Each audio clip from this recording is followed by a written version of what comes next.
Assalamualaikum warahmatullahi wabarakatuh. Anak-anakku kelas 12, apa kabar? Ketemu lagi dengan channel Ibu Nining yang akan membahas tentang news item. Nah, di sini news item itu adanya di chapter 5. Nanti chapter 5 itu akan membahas tentang satu news item, kedua reported speech ya.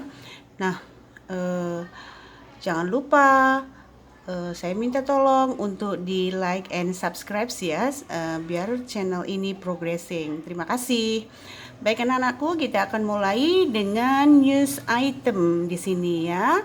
News item di sini saya tulis the function of news item is to inform readers or listeners about events of the day that are considered important or newsworthy. Perhatikan di sini, events of the day ya. Jadi events yang benar-benar breaking ya, yang benar-benar kayak breaking news itu ya, that are considered important, yang penting dan newsworthy. Newsworthy itu berharga untuk diberitakan. Nah, itulah yang disebut news item. Nah, di news item ini generic structure-nya the headline title, judulnya harus eye catching, yang sepintas tapi menarik ya. Must be very interesting, harus interesting. Kenapa? To attract, untuk menarik the readers attention, perhatian orang di situ ya. Kalau nggak menarik ya nggak breaking news namanya, berita biasa. Ini berita yang oke, yang breaking. Nah, baik, next di situ ada yang disebut the lead paragraph atau first paragraph atau opening. Di the lead paragraph atau first paragraph itu contain the summary, ringkasannya dulu, about who, where, what, and why. Jadi ringkasan apa, siapa, di mana. Nah, itu ringkasannya aja. Itu paragraf pertama. Setelah itu supporting paragrafnya, paragraf kedua dan selanjutnya itu elaborate the details. Baru paragraf selanjutnya ada details of the event. Ya, detail of the event boleh, atau disebut the background juga boleh, asal usulnya terjadi masalah itu dan sebagainya, silahkan. Nah, itu di supporting paragrafnya isinya detail. Yang paragraf penutup selanjutnya itu bisa berisi quotes or sources. Sumber-sumber bisa berupa quotes. Quotes ini pernyataan, any quotes or comments from the authorities or people involved. Jadi komen dari authorities, pejabat yang berwenang, atau saksi-saksi yang terlibat, orang-orang yang terlibat sebagai saksi ya. Bisa dikutip itu sumber-sumbernya. Oke, itu closingnya ya. Baik anak-anakku, ini kita example ya, contohnya earthquake jolts Japan capital. Nah, di situ headline-nya, judulnya gempa bumi mengguncang capital Japan. Nah, ini beritanya dikutip dari Tokyo Reuters.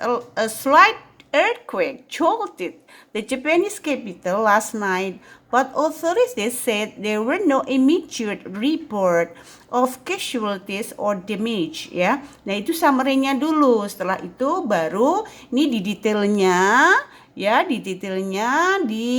diomong di situ. A spokesman for the Japan Meteorological Agency said. Nah, makanya di situ dibahas tentang kalimat langsung tidak langsung, karena memang di kutipan itu kadang banyak kalimat langsungnya yang dikutip ya. Nah, ini di detailnya, silakan di paragraf selanjutnya. Paragraf penutup di sini contoh resident of Central Tokyo lah, residennya di situ. Nah, ini berarti saksinya ya, the people involved said the tremor was the strongest ya, yang paling kuat in several months in the capital. Nah, jadi saksinya mengatakan bahwa guncangannya itu yang paling kuat. Nah, silahkan, itu termasuk sumber ya yang dikutip. Nah, ini saya kutip dari Look Ahead KTSP 2006 page 187. Nah, di situ sumbernya dari manapun terserah, tapi ini berita yang sudah lalu lah. Kalian juga yang saat itu breaking news ya, makanya nanti kalau kalian bikin ya harus yang breaking news zaman sekarang ya tentunya. Next, kita lihat Setelah kita membahas news item tadi, kita akan bahas grammarnya, yaitu reported speech. Maksudnya itu kalimat yang dilaporkan ya, bahasan bebasnya kalimat tidak langsung ya, kalimat pelaporan ya. Di situ ada direct, kalimat langsung, menjadi indirect, menjadi tidak langsung. Jadi direct indirect ya, kalimat yang dilaporkan kembali itu ya kalimat tidak langsung ya. Tentunya yang akan diderive dari kalimat langsung. Next, di sini saya kasih table. Table itu di sini the changing of tenses, perubahan tensesnya dari kalimat langsung menjadi tidak langsung. Kalau present menjadi past, kalau simple menjadi simple past dan sebagainya. Nah, ini table selanjutnya perubahan kata adverbsnya, kata keterangannya. Now jadi then, today jadi that day, tonight jadi that night dan sebagainya. Kalian bisa lihat nanti, bisa dihafalkan. Nah, ini saya kasih contoh examplesnya ya of sentences nanti. Di sini di kalimat langsung tidak langsung bisa kita bagi menjadi statement, ada imperatif, ada juga nanti questions ya. Jadi kita bagi, kita kelompokkan menjadi statement, imperatif dan question. Saya kasih contoh yang statement. Kalimat statement itu apa sih Bu? Ya kalimat yang terdiri dari subject dan verb. Contoh, he says I love you ya, directnya. Nah, he says that. Ketika indirectnya dia diberikan conjunction that yang berarti bahwa. He said that he loves me. Lihat dari langsung jangan lupa pakai tanda kutip ya. Itu menandakan bahwa itu kalimat langsung. Kalau tidak langsung tanda kutipnya dihilangkan. Nah, lihat pronounnya berganti ya. He says berarti he yang mengatakan dia kan. He loves me. Lihat pronounnya harus disesuaikan. Nah, ini kalimat tak langsung ditambahkan conjunction that yang artinya bahwa.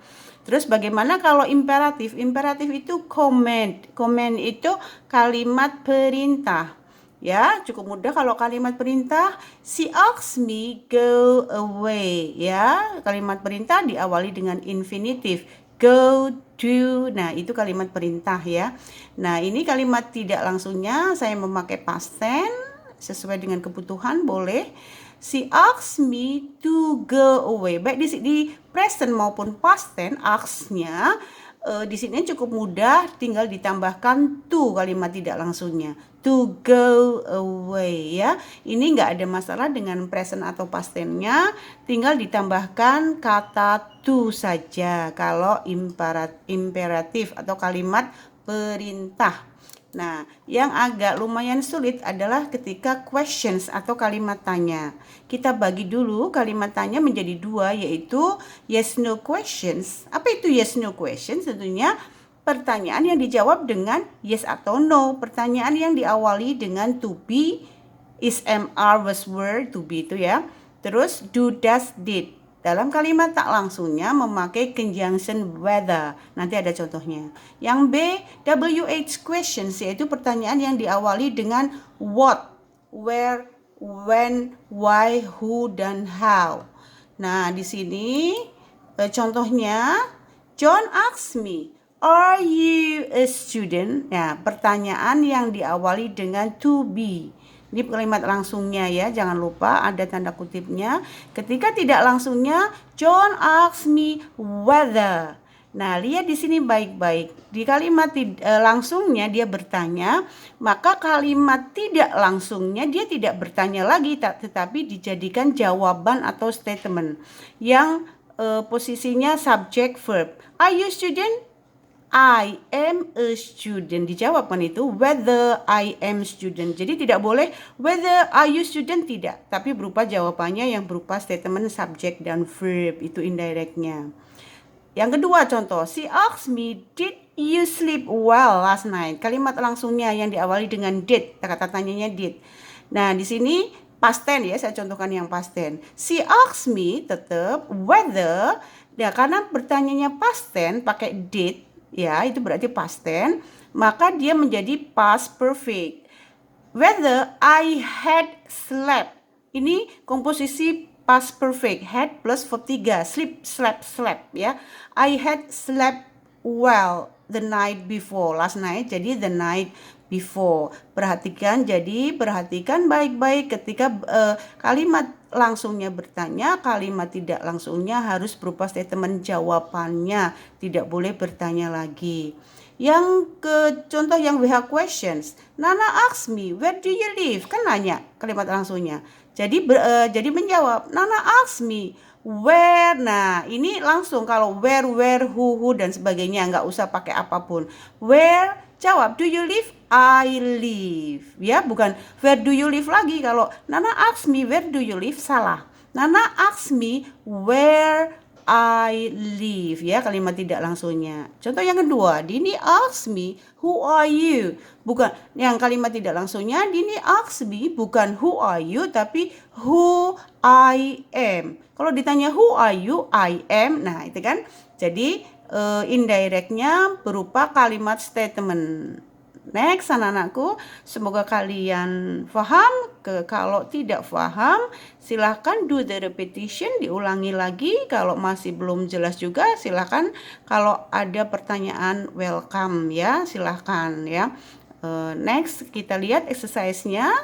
Di sini Anda disuruh write breaking news. Jadi sekarang ada breaking news apa nih sekarang ya.